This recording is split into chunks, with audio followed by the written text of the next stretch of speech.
Welcome everybody. My name is Priscilla Hole and this is the Taurus New Moon Intuitive Reading. This is going to be probably one of the most profound new moons for the year because it's not just about the new moon in Taurus, it's actually about Uranus moving into Taurus, technically today, tomorrow, depending on where you are on the planet. And the most important thing about this particular transit, which I'm talking about, is because it's a 7-year transit and it's going to affect everybody on the planet about how we look at money within our world. It's going to shake things up economically for the world. It's going to shake things up monetarily for personal and for the world. It's also going to have earth issues. There's probably likely to be seismic changes everywhere, which we've also already noticed with Hawaii, because Kilauea has been going off now for the past 3 to 4 weeks, I think. It's been quite a long time. But that's also, like, when you think about the shifts that are taking place, it's an anticipation of knowing that this shift is coming, that the earth is already responding to the energetic shifts. And so we're talking about shifts and changes, and everything that people have laid down and thought were, okay, this is it, I've built my forever home. The lava has bubbled to the surface and it's literally poured through and ripped through housing estates and on a part of the big island of Hawaii. And it's an indication that, these are irreparable changes to the landscape. You can't just dig up lava rock and just make a change out of it. Once it's there, it takes a long time for it to settle down and cool down and be able to be gone anywhere near for a very long time. So basically, the changes that are happening with the earth itself is massive. And we need to take a good look at what's going on in our own world and how it is that things that we thought were locked and solid, they're going to get changed. They're going to be moved. And we need to truly, truly learn how to move with these changes as they come through. And Uranus as a planet is the planet that rules Aquarius. So it's about innovation and it's about sudden stuff. It's about interest. It's about new ways of doing things. And it also can be about sudden changes for things that are amazing and for things that are not so pleasant and really nasty stuff. If we've been too locked down and too stuck in our ways with how we think things have to be. So this 7-year cycle is going to be massive, and we're going into the shift, literally on the 15th, 16th. So depending on where you are on the planet, I think it really may take place tomorrow in Australia, and in the US and the other side of the world, it's probably going to take place on the 15th, which is technically today here in Australia. So moving on, and moving back onto why we're here, which is the Taurus new moon energy, and looking at the work that I do, which is around empowerment and being making wise decisions for self.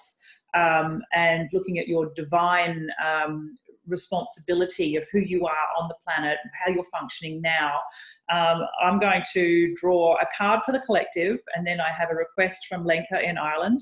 So I'll draw her a card. And currently it's only me here today, but it's also giving me a wonderful opportunity to drop in and be really present with what's coming up in terms of this transit around Uranus and into Taurus, because I think it's something that we really need to be very conscious of. And if anybody joins the call in the meantime, they'll get a card because there's time.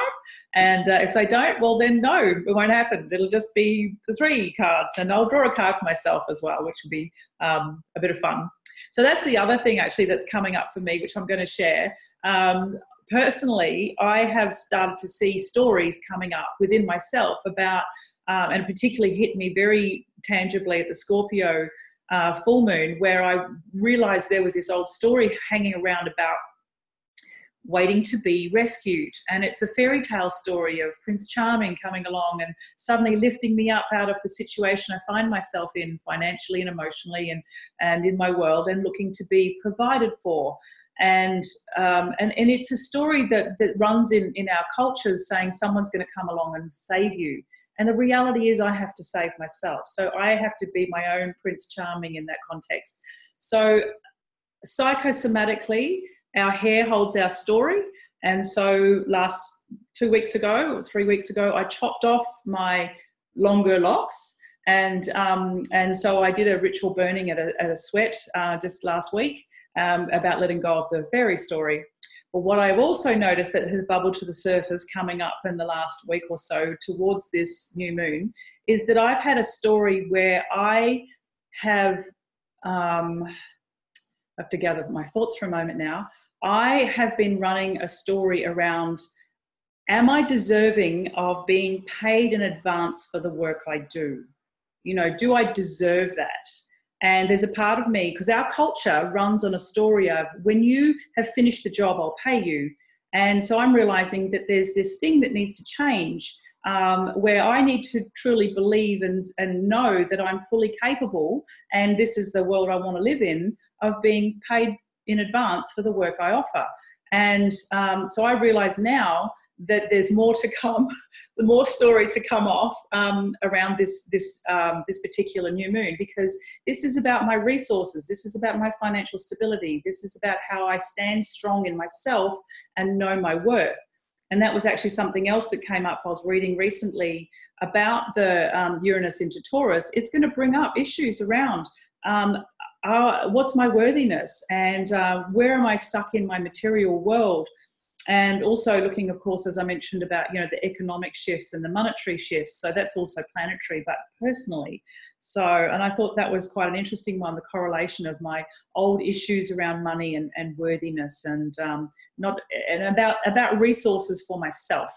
So am I looking after my resources for me, or am I handing the power to someone else? And this is the time to have a good look at that question and go, okay, I know that I need to bring it into me and know that I'm the one who's responsible for creating my world. And so here's a couple of cards for everybody to see what other ways we can look at how or why we are potentially withholding our own power because of old stories that are running around who has the power in our world, who owns us. And technically we should own ourselves, but we give our power away.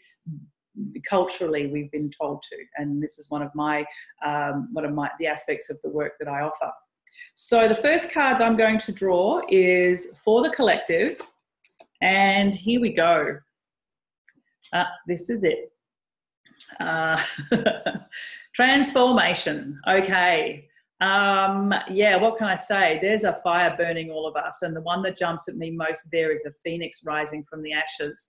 So if I'm thinking about the ashes of the lava that's coming up in Hawaii at the moment, yes, new life will come from the ashes that have been, you know, strewn out of the mountain, and that will settle and that, you know, become new life.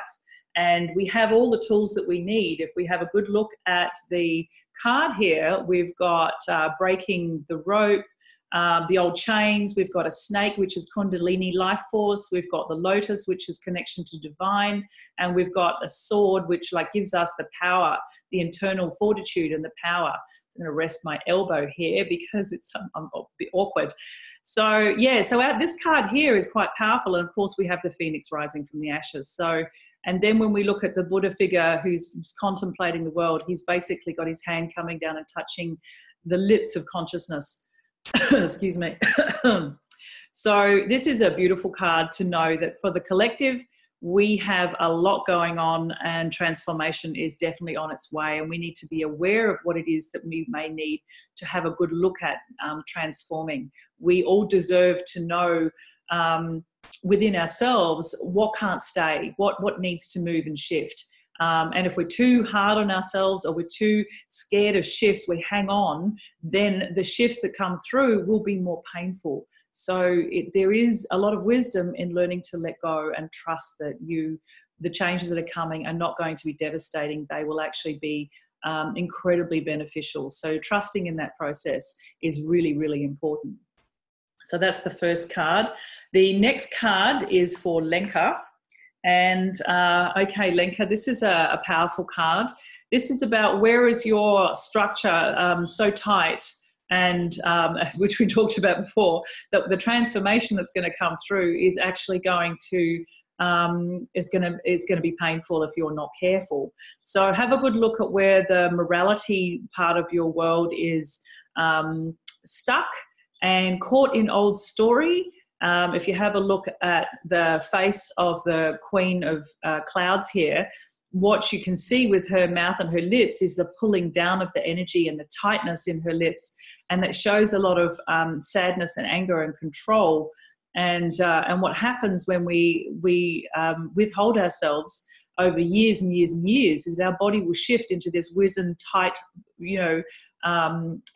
unhappy face, and that's got a lot to do with trying to control things that you can't control, and being unhappy with the changes, and then being so unhappy with the changes that you're not allowing yourself to move freely with them, and then you become stuck in old things, old ways of doing things. And this is really important.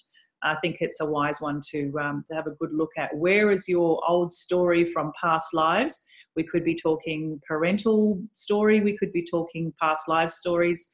And where are they so locked down? Because if you have a look inside the cage of the body there, you'll actually see there's a rainbow. And it's almost like you've shut the rainbow down if you're not careful. This is what will happen if you shut down your own internal rainbow.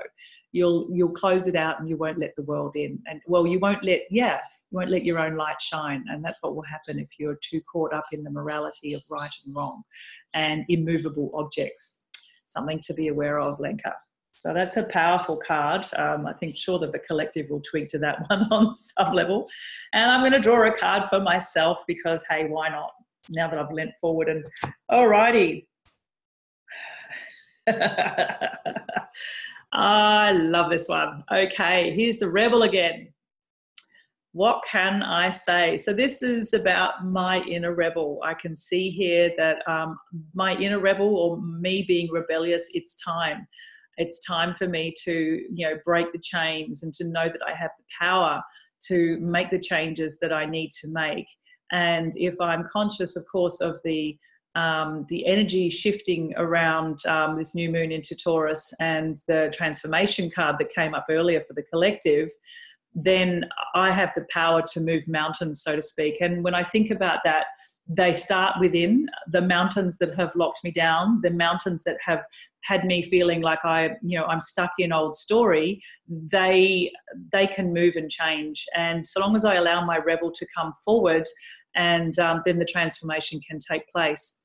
If I don't allow my rebel to come forward, I get caught and he gets stuck behind this cage. So this isn't just about me anymore. This is now about everybody. This is the collective reading of the three cards. The rebel sits behind the cage if we get caught too much up in morality and get stuck about the absolute, black and white aspects of life. And then our colour gets hidden behind the way that we want to show the world. But in actual fact, that's not helping us. And of course, the most important card here is actually that transformation is coming. It's like lava. You can't stop it. You can't stop. I've watched so many videos of the mountains on Maui, on Hawaii, sorry, when, like literally carving its way through all these structures, and there's a gate and there's walls, and it's literally just burning its way through. It's an unstoppable force, and that's what this transformation is. It's actually an unstoppable force. So how would we like to harness it so that it's really to our benefit? And then of course, if we try to be too tight, it's not going to work. So we've got to allow our inner rebel. Hello. We're going to allow the inner rebel to come out and allow him to be the strength, to be the power, and know that he is supported with the transformation card to enable the changes that are going to come through. So a lot of changes will happen in the next couple of weeks, but of course there's always the 6-month cycle, because we'll go from the new moon round to the full moon in Taurus in about 6 months' time. And a lot more will become clear. All the things that you start now, the changes that you wish to instigate, will truly come to a beautiful fruition around monetary issues and things like that, and your monetary stability in 6 months' time. So I think that's a powerful reading for everybody. Thank you so much for joining me. I've been here on my own today, but that's okay as well. And I think also too, it's just not forgetting that the Uranus in Taurus transit that kicks off today, tomorrow, is incredibly powerful, and over a 7-year period we'll really start to see it. So thank you very much, everybody. And for those of you who wish to have a personal reading, please feel free to contact me via my website or even through Facebook. And if you are local to Brisbane, I am offering craniosacral therapy sessions, which is a very gentle, non-invasive bodywork where you're on the massage table and you just let go and you trust your intuition. Your body goes back into its natural rhythm. So please feel welcome to, you're very welcome to contact me, and I'd love to hear from you. And any comments about the reading, more than happy to receive any comments and thoughts and ideas, and it'd be lovely to connect with you all. Take care, everybody. Thank you.